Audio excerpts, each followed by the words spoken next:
Thank you very much, Mr. Chairman, and thank you, Ranking Member Grijalva, for giving me this opportunity to speak. And I want to thank each of you for acknowledging that this is roughly the 5-year anniversary of the tragic Deepwater Horizon spill. And I also want to acknowledge that this is Earth Day, and that is an annual occurrence on this date every year that came about after Senator Gaylord Nelson visited my coastline, the coastline I'm privileged to represent, in 1970, and saw, even a year later, the tragedy that was the 1969 oil spill off Platform A that I represent. So I do represent a district that experienced the brunt of the 1969 Santa Barbara oil spill. Our coastline still has multiple oil platforms visible from our shoreline. And my constituents and I, many of them, and I have very strong and personal interest in offshore drilling safety. One of the issues I do not want to lose sight of in this discussion today is the importance of safety in both deep water and shallow water drilling. The Interior Department and industry have understandably focused most of their efforts in the last 5 years on improving deepwater drilling safety, because we saw firsthand just how unprepared we were for something terrible to happen 1 mile under the ocean. As companies continue to move deeper and deeper into waters deeper and deeper, they will encounter more and more dangerous conditions and greater technical difficulties. So continual focus on deepwater drilling is absolutely essential.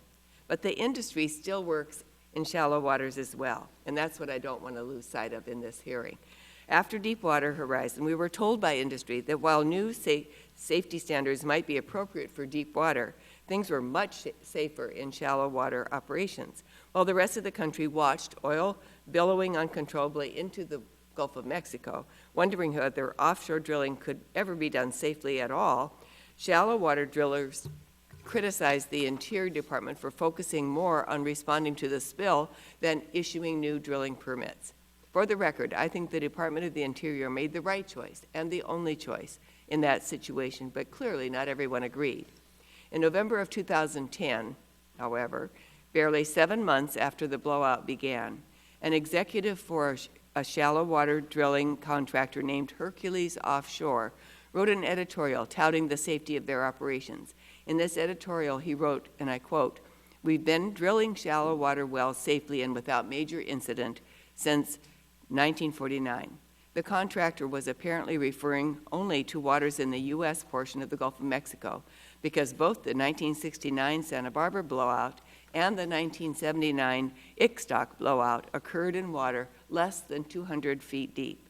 But he went on to say, again, quote, "Shallow water drilling takes place in mature, predictable, well-known reservoirs. We use proven technologies and well-controlled equipment with our blowout preventers located right on the rig, allowing for immediate access and constant inspection and maintenance." This sounds great, but I'd like permission to show you something. If you can see it, this is, despite the initial similarities, this is not a picture of Deepwater Horizon. It's a picture from July 2013 of a blowout and explosion on a shallow water rig operated by Hercules Offshore, the same company whose executive wrote the editorial about the safety of shallow water operations. The pictured rig, which you see behind me, was operating in 154 feet of water using proven technologies and a blowout preventer right on the rig that could be immediately accessed and constantly inspected. Thankfully, no one was killed during this event, and there was not a major oil spill. But this was only one of several major shallow water incidents we've seen in the past 5 years, and lives have been lost in some of those incidents. And because these operations are much closer to the shoreline, if a spill does occur on one of them, the impacts on wetlands and wildlife could be so much worse. Shallow is simply not a synonym for safe.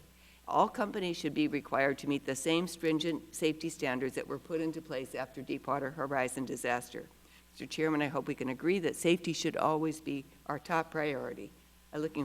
looking forward to working with you and my colleagues to support common sense safety measures that are clearly needed. And I yield back.